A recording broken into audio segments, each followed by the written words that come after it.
जो आपदा वाली पार्टी, आपदा खत्म, और भारतीय जनता पार्टी के नेतृत्व में, मोदी जी के नेतृत्व में, और वहाँ पर फुल प्लेस सरकार बन गई है और सबको लेकर चलने वाली भारतीय जनता पार्टी है। जो सनातन धर्म का ये विरोधी है, जो सनातन महाकुंभ का विरोधी है, ये जनता ने उत्तर प्रदेश का शराप दे दिया दिल्ली में। मिल्की उपचुनाव के नतीजे करीब करीब आ चुके हैं। दिल्ली के भी नतीजे सामने धीरे धीरे आ रहे हैं, लेकिन उत्तर प्रदेश का और साथ ही देश का माहौल बेहद ही गर्म है। पीछे आप तस्वीर हमारे देख सकते हैं, यहाँ पर कुछ लोग हैं, डिस्कस कर रहे हैं और वोटों की बात कर रहे हैं, जीत हार की बात कर रहे हैं। देखिए भाई साहब बात कर रहे हैं, बात करिए जी। अभी आप डिस्कस कर रहे थे, क्या माहौल नजर आ रहा है? कहाँ का? दिल्ली का, साथ में मिल्की का। निश्चित रूप से दिल्ली में फुल बहुमत की सरकार माननीय मोदी जी के नेतृत्व में बन रही है, और कांग्रेस का तो ये हाल हो गया है कि अब आने वाले समय में लोग प्रत्याशी नहीं बनना चाहेंगे। देश की राजधानी जहां पर 50 साल शासन किया है कांग्रेस ने, और वहां पर उनका शून्य है। तो अब कांग्रेस को सोचना चाहिए। कांग्रेस मुक्त देश से हो रही है, अब लोग कांग्रेस ने ही काफ़ी सीटों पर हरवा दिया आम आदमी पार्टी को। कांग्रेस की छोड़िए, आम आदमी पार्टी की बात करिए। दिल्ली में आम आदमी पार्टी के जो मुखिया थे केजरीवाल, वो खुद चुनाव हार गए हैं, और उनके सब बड़े नेता भी हार गए। जिस तरह से भ्रष्टाचार में लिप्त थे, शराब कांड में लिप्त थे, जो आपदा वाली पार्टी, आपदा खत्म, और भारतीय जनता पार्टी के नेतृत्व में, मोदी जी के नेतृत्व में, और वहाँ पर फुल प्लेस सरकार बन गई है। और शाम तक हार का ये कारण क्या है? अब बड़े नेता, आम आदमी के बड़े नेता, चाहे सिसोदिया हो, आतिशी हो, केजरीवाल हो, तीनों के तीनों धराशायी हो गए। क्या मेन कारण है? ये सब भ्रष्टाचार में लिप्त थे, क्षेत्र में विकास नहीं कर रहे थे, और शराब का जो भ्रष्टाचार के ऊपर इनका ब्लेम लगा था, सड़क नाली और पानी का जो यमुना के सफाई नहीं किया, इससे जनता वहाँ की थी, एकदम परेशान थी। यमुना भी बहुत बड़ा मुद्दा रहा। यमुना का पानी एकदम गंदा था, इसलिए जनता बहुत नाराज थी। सड़कें एकदम टूटी हाल थी, सफाई की व्यवस्था नहीं थी। सब का कारण आता है दिल्ली की जनता बहुत ही बुद्धिजीवी है, इसलिए उन्होंने भारतीय जनता पार्टी को राष्ट्रवाद के लिए और हिंदुत्व के लिए जिताया है। आप गांधी जी के 3 बंदर की बात कर रहे थे। हाँ, वो किसी लायक थोड़े हैं वो लोग कि किस लायक थे? किसी लायक हैं? इसमें सत्ता में, राजनीति में 3 बंदर कौन है? वही 3 हैं जो हार गए, और कौन है? चौथा कौन जाएगा बनने?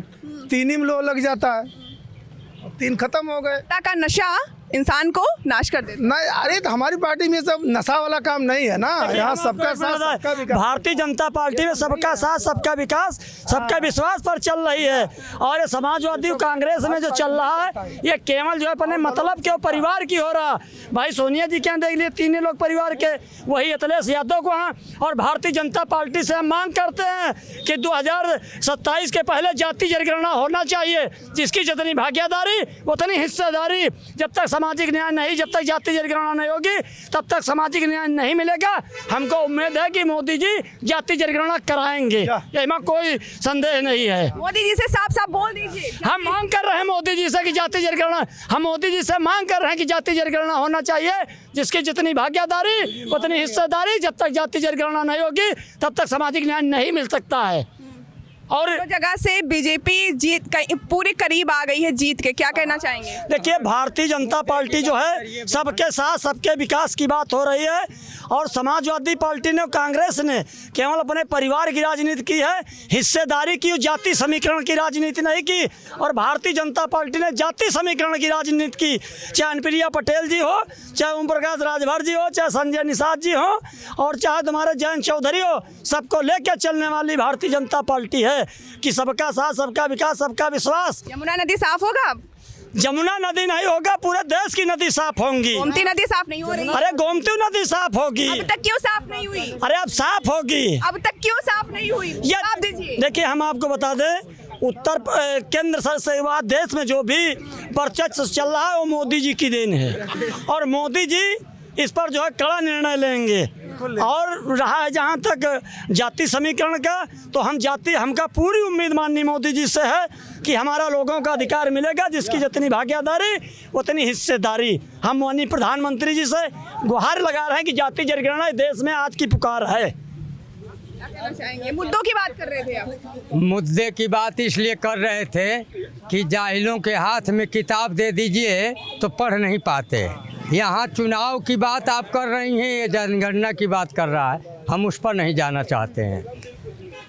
दिल्ली का चुनाव पर बहन जनादेश माननीय नरेंद्र मोदी जी हमारे योग्य पुरुष हैं। जनता विकास के नाम पर मतदान किया है और सबसे बड़ी बात कि आप पार्टी का समर्थन हमारे समाजवादी पार्टी के मुखिया अखिलेश यादव, जो सनातन धर्म का ये विरोधी है, जो सनातन महाकुंभ का विरोधी है, ये जनता ने उत्तर प्रदेश का शराप दे दिया दिल्ली में। अरे विरोधी कहाँ होंगे, बाहर पोस्टर नहीं देखा? समाजवादी पार्टी के बाहर लगा हुआ था अर्ध महाकुंभ भव्य करेंगे, अभी कल की बात है। ये परिवार के मुखिया हैं, अब परिवार का संगठन के मुखिया हैं और समाजवादी पार्टी का मुखिया हैं। ये उत्तर प्रदेश के पिछड़ी जात ग्वाल वंश अहिरों के पक्का दुश्मन हैं और ये दलित का दुश्मन है, अल्पसंख्यक के दुश्मन है, सर्व समाज के दुश्मन है।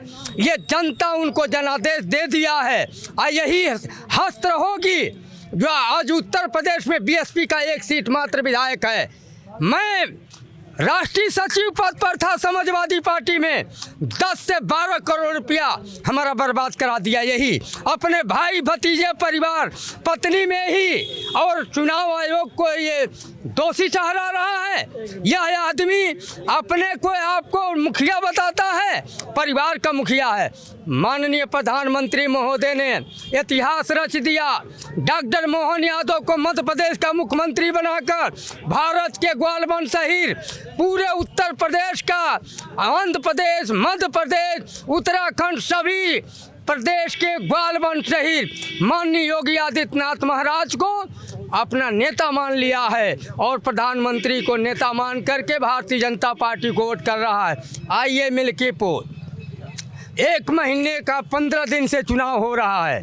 ग्वाल वंश अहिरों ने जा कर के माननीय योगी आदित्यनाथ के चरणों में गिरा कि इनके सरकार काल में 177 यादों के ऊपर हर जरनाम सबन केस लगी है। मेरे घर में 2-2 4-4 बेटा बेटियां हैं, MBA करके, BEd करके, BTC करके मैं नौकरी पर भेजूं कि जमानत कराऊं। ये हाल है, समाजवादी पार्टी का कर्तव्य है। ये बताइए कि हम जिंदाबाद जिंदाबाद करते हुए आज मेरा 53, 54, 55 साल की उम्र हो गई। धरती पुत्र मुलायम यादव मुझे बनाया, 16 करोड़ 90 लाख रुपया इसी पार्टी फंडिंग किया राज्यसभा MP भेजने के लिए। राज्यसभा का MP कौन हुआ? 560 करोड़ रुपया यही जया बच्चन ने दिया तो वो राज्यसभा MP हो गई। हम 10 से 12 करोड़ पार्टी फंड किए, राम दुलार यादव MLC तक नहीं बनाए गए।